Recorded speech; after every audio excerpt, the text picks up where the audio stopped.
Okay, I want to tell you a couple of things about making this butterfly card. When you pull your pieces out, I've tried to put them in order so that if you stick them together, they're going to line up 1, 2, 3.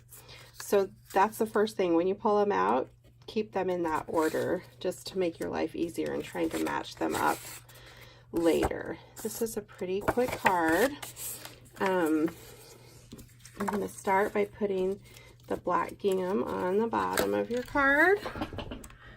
See, this is from the Butterfly DSP. That's free in Sale-A-Bration right now. I love it so much. Okay, so that goes on the bottom.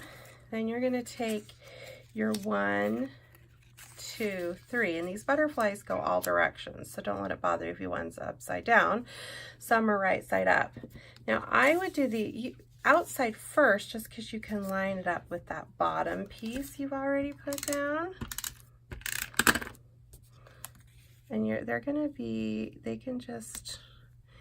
cover the middle with ribbon, so it's okay if there's a little space there. Look at the top and the bottom for that 1/8 inch margin. And then you'll do the other side. Now your middle piece might not have an 1/8 inch between it. I mean, it won't. I'll tell you that right now. So I have my 1/8 on the side and the bottom, and then my middle is just a little tinier, more of like a 1/16 or something there.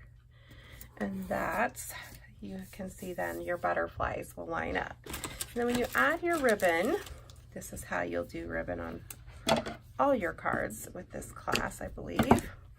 You don't wrap it around and tie a knot like you would think. We make it look like we did that, but you just wrap it around the back, and you're going to tape that down. I'm trying to find the tape. So you'll tape one side,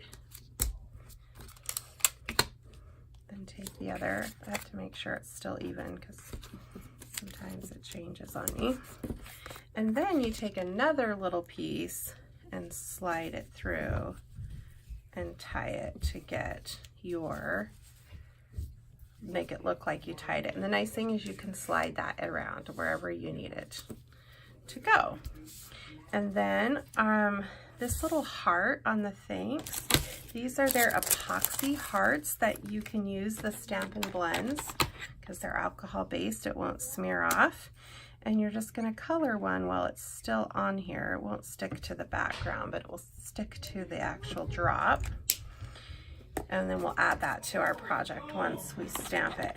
Now this stamp, for some reason, gives me a little bit of trouble when I'm trying to stamp it. I usually tell you, don't rock your stamps. This one you might have to rock a little. So this black ink pad is not the foam mount, so you can press hard in it, and I would just test it. Oh, see, it worked beautiful that time, but test it on your background paper. Oh, it slid on me there. I could feel that. It's okay. It's because that ultra smooth cardstock is very smooth and slippery. I would let it dry for just a second. Be careful because we can add our, oh, where's your little black circle? Well, anyway, I don't know where that went. But when you go to add your oval to your card, I like these pretty short.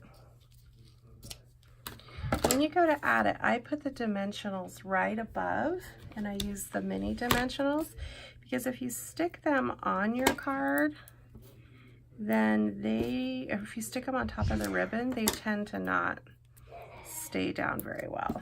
Forgot to shut my door. Let's see if that black piece is in here. Oh, there it is. Okay, so now we're just gonna stick our little pieces together. Try not to rub across that because I can tell it's still in smear mode. Okay, and then we'll bring our little heart over that we colored. I like to use the scissors to pick it up. Because my hands don't do so well. Okay, anyway, you stick your heart on. Maybe you just want to use your hands. And then you'll peel the back of your dimensionals and stick it to your card right there. And then, of course, that whole piece goes on your card face. And that's the butterfly card.